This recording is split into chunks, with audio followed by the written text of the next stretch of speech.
सबक नंबर 4 बूढ़ी काकी। इस सबक को लिखा है मुंशी प्रेमचंद ने। पहली बात, बूढ़े वालिदैन और दूसरे बुज़ुर्गों की इज़्ज़त और इनकी खिदमत करना इंसानी अखलाक में अहमियत रखता है। हर मज़हब की तालीम में ये सबक दिया गया है कि माँ बाप का ख्याल रखना औलाद का फ़र्ज़ है। ख़ास तौर पर जब इनकी उम्र ज़्यादा हो जाए तो इनकी खिदमत और सेहत की तरफ औलाद को ध्यान देना चाहिए। एक दफ़ा एक नौजवान ने रसूल अकरम सल्लल्लाहु अलैहि वसल्लम से शिकायत की कि मेरे वालिद हमेशा मुझसे कुछ न कुछ मांगते रहते हैं, क्या ये मुनासिब है? रसूलुल्लाह सल्लल्लाहु अलैहि वसल्लम ने इसके वालिद को बुलाकर इसकी शिकायत से आगाह किया। बूढ़ा बाप ये सुनकर रोने लगा। इसने कहा कि मैंने अपने बेटे को पाल पोस कर बड़ा किया, जो कुछ मेरे पास था सब इसकी परवरिश में खर्च कर दिया। अब मैं बूढ़ा और कमज़ोर हो गया हूँ और कमाने के लायक नहीं है, तो ये मेरी ज़रूरत पूरी करने से इनकार करता है। हुजूर बूढ़े की बात सुनकर आप दीदा हो गए और नौजवान से फरमाया, ऐ नौजवान सुन, तू और तेरा माल सब कुछ तेरे वालिद की मिल्कियत है। फिर आप सल्लल्लाहु अलैहि वसल्लम ने नौजवान को नसीहत की कि अपने बूढ़े वालिद की खिदमत करता रहे। दरअसल कहानी में भी बुज़ुर्गों के हुस्न सलूक का तज़किरा किया गया है। मुंशी प्रेमचंद की जान पहचान करेंगे हम। मुंशी प्रेमचंद का असल नाम धनपत राय था। पहले वो नवाब राय के नाम से कहानियाँ लिखते थे, बाद में प्रेमचंद के नाम से लिखने लगे। वो 1880 में बनारस के एक गांव लम्ही में पैदा हुए। इब्तदाई तालीम उन्होंने गाँव में ही हासिल की। इसके बाद प्राइमरी स्कूल में मुदर्रिस हो गए। इन्हें बचपन से ही लिखने का शौक़ था। 1908 में इनकी कहानियों का पहला मजमुआ सोज़े वतन के नाम से शाया हुआ, जिस पर अंग्रेज़ी हुकूमत ने पाबंदी आयद की थी। 1921 में उन्होंने सरकारी मुलाजिमत से इस्तीफ़ा देकर अदब और सहाफ़त को अपना पेशा बना लिया। प्रेमचंद ने अपने अफसानों और नावलों के ज़रिए वतन दोस्ती, समाजी इस्लाह और कौमी एकजुहती को फ़रोग़ दिया। उन्होंने तकरीबन 300 अफसाने लिखे। गोदान, मैदान अमल, चौगान, हस्ती, बाज़ार हुस्न, पर्दा मजाज वगैरह इनके मशहूर नावल हैं। 8 अक्टूबर 1936 को बनारस में मुंशी प्रेमचंद का इंतकाल हो गया। बुढ़ापा अक्सर बचपन का दौर सानी हुआ करता है। बूढ़ी काकी में जायके के सिवा हिस्स बाकी न थी। आँखें, हाथ, पैर सब जवाब दे चुके थे। ज़मीन पर पड़ी रहती और जब घर वाले कोई बात इनकी मर्ज़ी के ख़िलाफ़ करते, खाने का वक्त टल जाता या मक़दार काफ़ी ना होती या बाज़ार से कोई चीज़ आती और इन्हें न मिलती तो वो रोने लगती थी। इनके शोहर को मरे हुए एक ज़माना गुज़र गया था। 7 बेटे जवान हो कर दाग दे गए और अब एक भतीजे के सिवा दुनिया में इनका कोई न था। इसी भतीजे के नाम उन्होंने सारी जायदाद लिख दी थी। इन हज़रत ने लिखाते वक्त तो खूब लंबे चौड़े वादे किए थे, लेकिन वो वादे दलालों के सब्ज़ बाग थे। अगरचा इस जायदाद की सालाना आमदनी 150 रुपये से कम न थी, लेकिन बूढ़ी काकी को पेट भर रूखा दाना भी मुश्किल से मिला करता था। बुध राम को कभी कभी अपनी बेइंसाफ़ी का एहसास होता। वो सोचते कि इस जायदाद की बदौलत मैं इस वक्त भला आदमी बना बैठा हूँ और अगर ज़बानी तशफ़ी से सूरत हाल में कुछ इस्लाह हो सकती तो इन्हें मतलब दरीक ना होता। लेकिन मज़ीद खर्च का खौफ इनकी नेकी को दबाए रखता था। इसके बरअक्स अगर दरवाज़े पर कोई भलानस बैठा होता और बूढ़ी काकी अपना नगमे बेहंगाम शुरू कर देती तो वो आग हो जाते थे और घर में आकर इन्हें डांटते थे।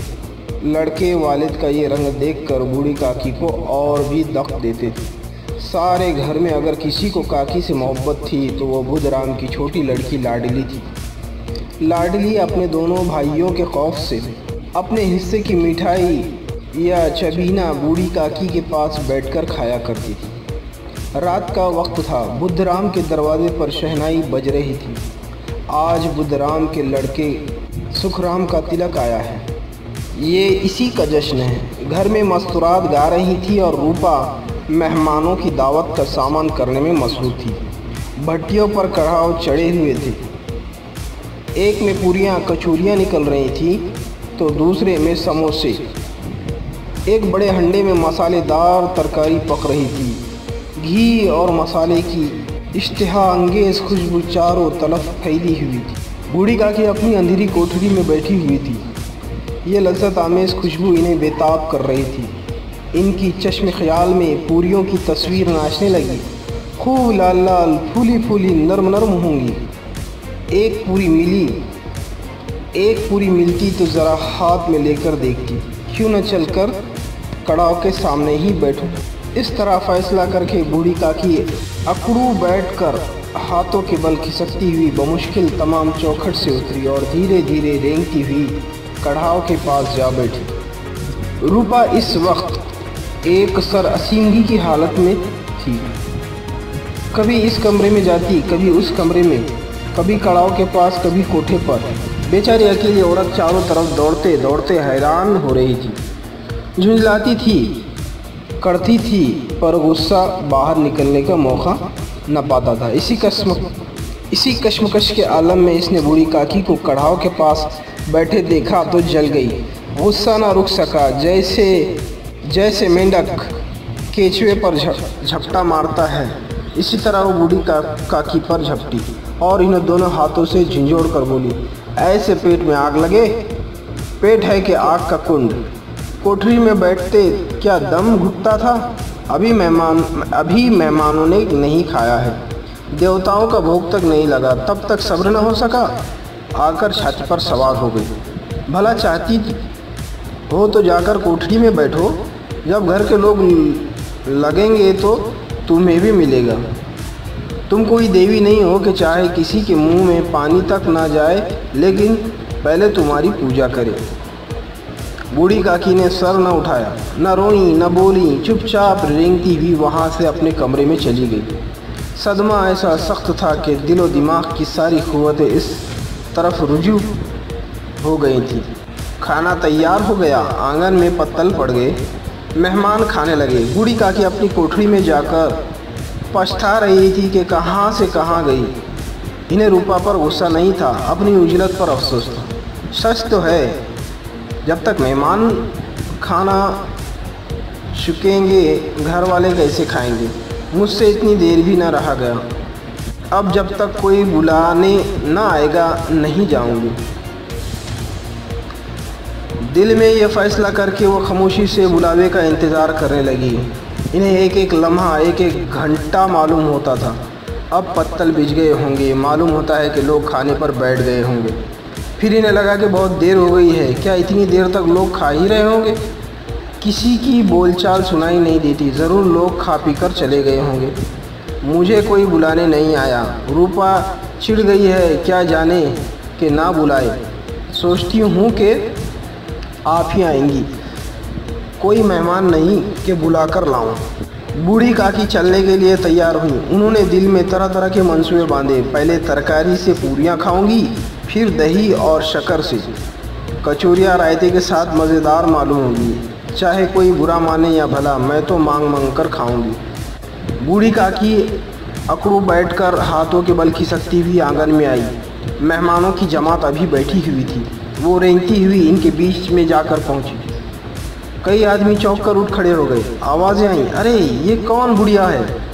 पंडित बुद्धराम काकी को देखते ही गुस्से से तिलमिला गए।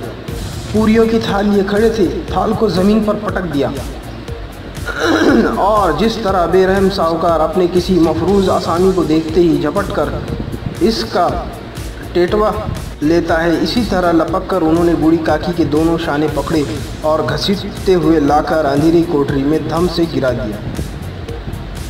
मेहमानों ने खाना खाया, घर वालों ने खाया, बाजे वाले धोबी चमार भी खा चुके थे, लेकिन बूढ़ी काकी को किसी ने न पूछा। बुद्धराम और रूपा दोनों ही इन्हें इनकी बेहयाई की सज़ा देने का तस्वीर कर चुके थे। इनके बुढ़ापे पर, बेकसी पर, फतूर अक्ल पर किसी को तरस नहीं आया। अकेली लाडली इनकी फ़िक्र कर रही थी। दोनों बार जब इसकी माँ और बाप ने काकी को बेरहमी से घसीटा तो लाडली का कलेजा बैठ कर रह गया। वो झुंझला रही थी कि ये लोग काकी को क्यों बहुत सी पूरियाँ नहीं दे देते। वो काकी के पास जाकर इन्हें तशफ़ी देना चाहती थी, लेकिन माँ के खौफ से न जाती थी। इसने अपने हिस्से की पूरियाँ भी नहीं खाई। वो ये पूरियाँ काकी के पास ले जाना चाहती थी। बूढ़ी काकी मेरी आवाज़ सुनते ही उड़ बैठेंगी, पूरियाँ देखकर कैसे खुश होंगी, मुझे खूब प्यार करेंगी। रात के 11 बज चुके थे। रूपा आंगन में पड़ी सो रही थी। लाडली की आंखों में नींद नहीं थी। काकी को पूरियाँ खिलाने की खुशी इसे सोने नहीं देती थी। जब इसे यकीन हो गया कि अम्मा गाफिल सो रही हैं तो वो चुपके से उठी, पिटारी उठाई और बूढ़ी काकी की कोठरी की तरफ चली गई। बूढ़ी काकी को महज इतना याद था कि किसी ने मेरे शाने पकड़े। फिर इन्हें ऐसा मालूम हुआ जैसे कोई पहाड़ पर उड़ाए लिए जाता है। इनके पैर बार बार पत्थरों से टकराए। तब किसी ने इन्हें पहाड़ पर से पटक दिया। वो बेहोश हो गई। यकायक इनके कान में आवाज़ आई, काकी उठो, मैंने पूरियाँ लाई हूँ। काकी ने लाडली की आवाज़ पहचानी, चटपट उठ बैठी, दोनों हाथों से लाडली को टटोला और इसे गोद में बिठा लिया। लाडली ने पूरियाँ निकाल कर दी। काकी ने पूछा, क्या तुम्हारी अम्मा ने दी है? लाडली ने फ़ख्र से कहा, नहीं, ये मेरे हिस्से की हैं। काकी पूरियों पर टूट पड़ी। 5 मिनट में पिटारी खाली हो गई। लाडली ने पूछा, काकी पेट भर गया? जैसे थोड़ी सी बारिश ठंडक की जगह भी जस पैदा कर देती है, इसी तरह इन चंद पूरियों ने काकी की इश्तिहा और रग़बत को और भी तेज़ कर दिया। बोली, नहीं बेटी, जाके अम्मा से और मांग लाओ। लाडली ने कहा, अम्मा सोती हैं, जगाऊंगी तो मारेंगी। काकी ने पिटारी को फिर टटोलाया। इसमें चंद रेज़े गिरे थे, इन्हें निकाल कर खाई।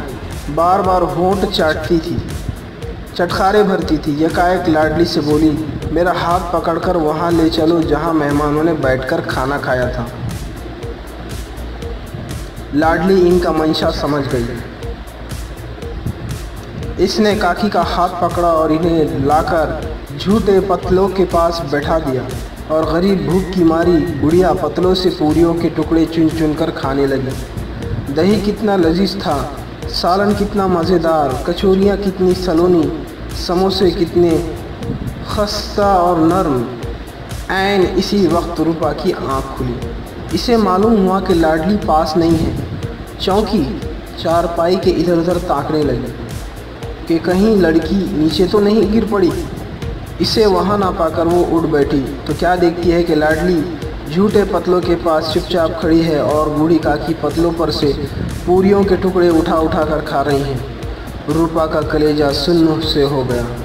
ये वो नज़ारा था जिससे देखने वालों के दिल कांप उठते हैं। दर्द और खौफ से इसकी आंखें भर आईं। इसको अपनी खुदगर्जी और बेइंसाफ़ी आज तक कभी इतनी सफाई से नज़र नहीं आई थी। हाय, मैं कितनी बेरहम हूँ। जिसकी जायदाद से मुझे 200 रुपये साल की आमदनी हो रही है, इसकी ये दुर्गत और मेरे कारण। ऐ ईश्वर, मुझसे बड़ा भारी गुनाह हो गया है, मुझे माफ़ कर दो। रूपा ने चिराग जलाया, अपने भंडारे का दरवाज़ा खोला और एक थाली में खाने की सब चीज़ें ले आई और बूढ़ी काकी की तरफ चली। काकी उठो, खाना खा लो। रूपा ने रिक़्क़त आमेज़ लहजे में कहा, मुझसे आज बड़ी भूल हुई, इसका बुरा ना मानना। परमात्मा से दुआ करो कि वो मेरी ख़ता माफ़ कर दे। भोले भाले बच्चे की तरह जो मिठाइयाँ पाकर मार और घुड़कियाँ सब भूल जाता है, बूढ़ी काकी बैठी हुई खाना खा रही थी। इनके एक एक रवैये से सच्ची दुआएं निकल रही थीं और रूपा बैठी ये रूहाना नज़ारा देख रही थी।